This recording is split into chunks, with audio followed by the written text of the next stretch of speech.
What's going on, Chess YouTube? In today's video, Magnus Carlsen is facing off against Vladimir Kramnik, one of the greatest chess players of all time, and this game took place in the 2020 Legends of Chess tournament. Okay, in the game, Kramnik opens with the move 1e4 best by test. This is already a big surprise for him. Typically, he opens with 1d4, 1c4, or 1 knight to f3. But today, he's ready to shock Magnus Carlsen with 1e4, and here Magnus shockingly goes for the Najdorf Sicilian with the move d6, and then after Kramnik responds with the open Sicilian, Magnus Carlsen, of course, goes knight f6, and then a6, the Najdorf Sicilian on the board. Now, Magnus does not like this move a6. It is way too theoretical for his taste. Instead, he prefers other ideas like the dragon or the classical Sicilian. This is a big shock already. And now Kramnik, he is ready for the Najdorf, surprisingly. He goes bishop c4 with a very aggressive attacking idea with f3 and g4, as we're going to see later in this game. However, here, Magnus Carlsen is ready to shock Kramnik with an absurd move, b5 immediately. Typically here, you want to go e6 first, closing down that d5 square from white. But instead here, Magnus Carlsen, b5 immediately. Okay, why the heck is this move premature? Well, it's really simple. Here, white has the option of going bishop to d5 with the attack on the rook on the a8 square. And here, no matter what black does to defend, he's in trouble. Instead, he sticks to his guns. He retreats the bishop back to the b3 square, and here Magnus transposes back to normal territory with the move e6. Alright, so far so good. Now Vladimir, bishop e3, solid move. Of course, there were plenty of alternatives. Bishop g5 was playable, f4, short castles, even queen e2 here can be played. But instead, bishop e3 on the board. Vladimir has his reasons, and now Magnus responds bishop e7, by far the best move here. Now from here, white, queen e2, black castles, and here, instead of long castles, perhaps the most obvious move, here Vladimir Kramnik throws a big curveball with the move f3. What is the idea? Well, it's very simple. Here Vladimir wants to go g4, h4, perhaps g5, knocking off the knight,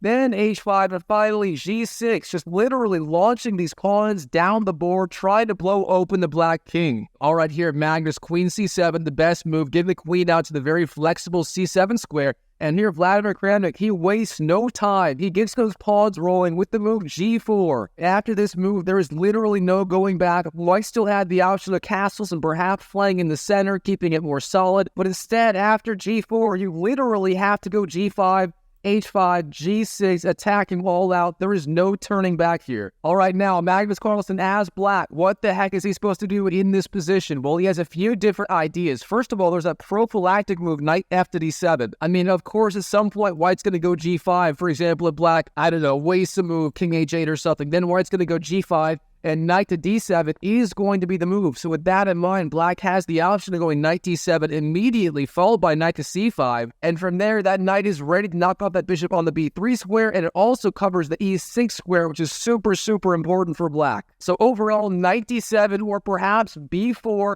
knocking off the knight on c3, and only then knight d7. Those were the two best options. But instead, Magnus Carlsen going for a different idea. He goes knight to c6, immediately trying to challenge that knight on the d4 square of white. Alright, now Vladimir Kramnik, he has a choice. Do you want to knock off that knight on the c6 square? Do you want to go g5? Or do you want to do something else? Perhaps long castles on the queen side? Well, let's take a look. If white was to go long castles here, then black is going to have a perfectly fine game by trading on d4, then going knight to d7, intending knight to c5 next, knocking off that bishop on the b3 square. So overall here, black is going to be perfectly fine, and his pawns are ready to roll down the board on the queen side as well. So instead of that, here, Vladimir Kramnik simply takes on the c6 square, knight takes c6, then queen takes, and finally g5, knocking off the knight back to the d7 square. And now from here, as we discussed, Vladimir Kramnik, he has no choice. He has to get those pawns rolling. With that in mind, he simply goes h4, bolstering that g5 pawn, and preparing the idea of h5 and then g6. Alright, here, Magnus Carlsen, he senses danger. He jumps in with the knight to the c5 square, knight to c5, guarding both e6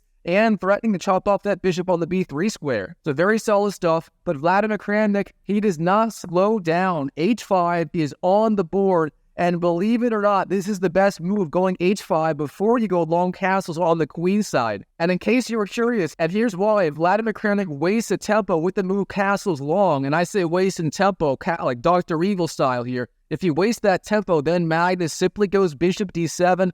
He's preparing the idea of rook f to c8, Then his queen and his rook line up on this file. The knight's going to chop off the bishop on b3. Then those pawns are rolling. And here black is just too fast, believe it or not. So with that in mind, Vladimir Kramnik, he knows his only chance in this game is to start the attack as soon as possible. And that means even delaying long castles in order to get that g6 break on the board faster. All right, now Magnus Carlsen, what is he going to do about the threat of g6 here? Well, it's very important you do not go f6, g6, or h6 yourself. Those pawns on the king side have to stay right where they are, defending each other on the 7th rank. Now, instead of that, Magnus here has to get the attack going on the queen side. And what's the best way to do it? Well, there are a few different options. First of all, going bishop b7 or bishop d7 is perfectly fine. The ideas are getting the bishop out, then preparing rook to c8 ideas. However, instead of that here, Magnus goes rook to b8. Very curious looking move. His idea maybe b4 and then a5 to a4, b3 in the future. So basically mirroring the pawn advance that Vladimir Kramnik is doing over here on the king side. Now from here, Vladimir Kramnik, again, he is not slowing down. We're not wasting any time with long castles. Instead, g6 on the board. Here we go. Vladimir Kramnik has officially reached contact with the black position on the king side. All right, this is critical. What the heck is Magnus Carlsen supposed to do? Does he recapture with one of these pawns?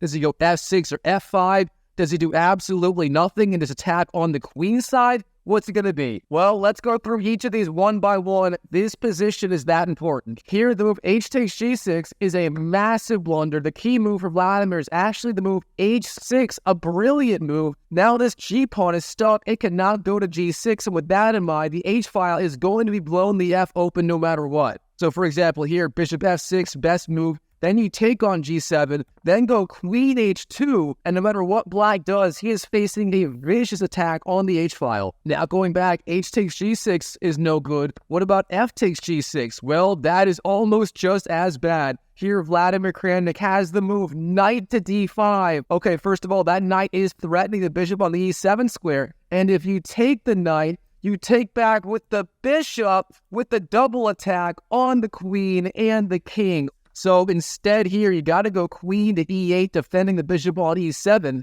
But then the key move for white is you take the bishop, then take on g6. Black's only chance is to close the h-file with h6. But then you can long castle and slow play it with king b1, and then even queen d2, threatening bishop takes h6 ideas.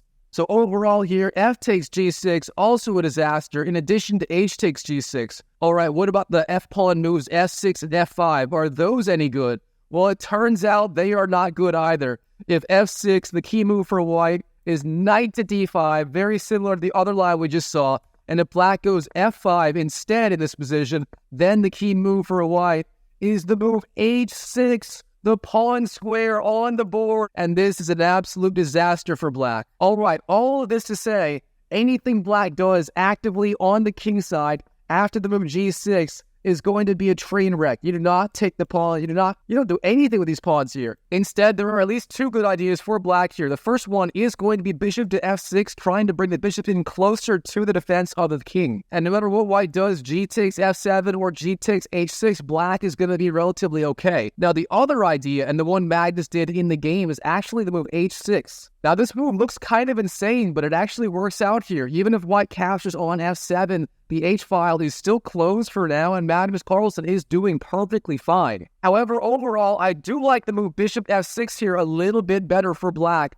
and here's why. After the move h6, white here has an incredible idea. You simply go queen d2, and almost no matter what black does, you sacrifice the bishop on h6 on the next move. So, for example, here f takes g6, then you sacrifice the bishop, a brilliant move, and after white takes the bishop on b3, then you recapture with the queen on h6, and that queen is infiltrating the rooks coming to g1. The h-file may be opened up, and this is looking so scary for black here. Now, going back, why do I say this? Queen d2 was not the move Vladimir Kramnik played in the game. Instead, he plays the very thematic idea of knight to d5. As we saw earlier, this knight jump is coming in all sorts of lines, threatening the bishop on e7. But the problem here is that pawn is still on the f7 square. And that means after Magnus Carlsen plays the best move, e takes d5, then after bishop takes d5, It's not a fork on the queen and the king. You're only hitting the queen here. Oh no, this is an absolute disaster. I mean, besides bishop takes d5, yes, there is g takes f7, but even this doesn't work out that well. Yes, you do win the rook,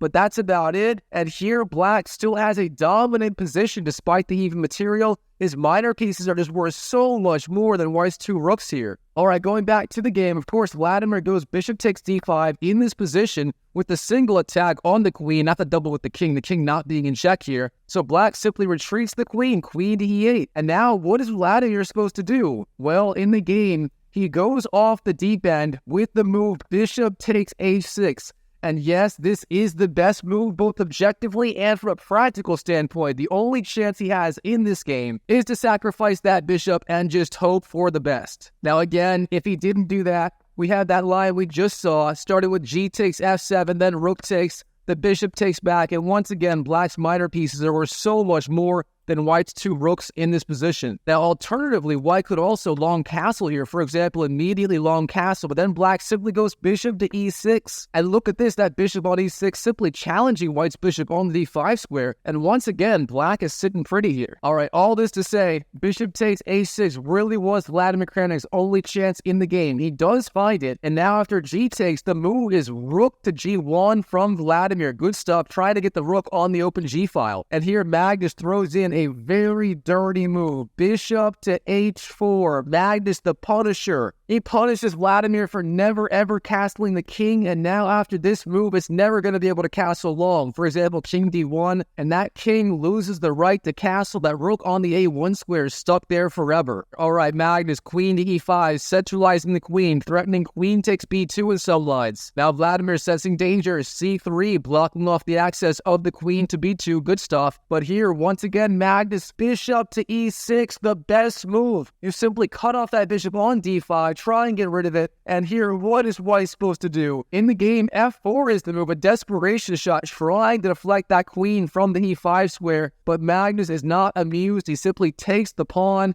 and here Vladimir takes on f7 with the pawn, and here, one last move by Magnus Carlsen. Do you take with the rook, or do you take with the bishop? No, you add the disrespect with the move king to h7. Magnus saying, I have such little respect for my opponent, I'm not even going to bother winning this pawn in the final position. And here on move 24, Vladimir Kramnik resigned on the spot to Magnus Carlsen after that move king to h7. Wow, what a game. Alright, Chess YouTube, I hope you enjoyed this video. If you did, show me some love, smash that like button, and check out my Magnus Carlsen playlist, and I'll see you in the next video.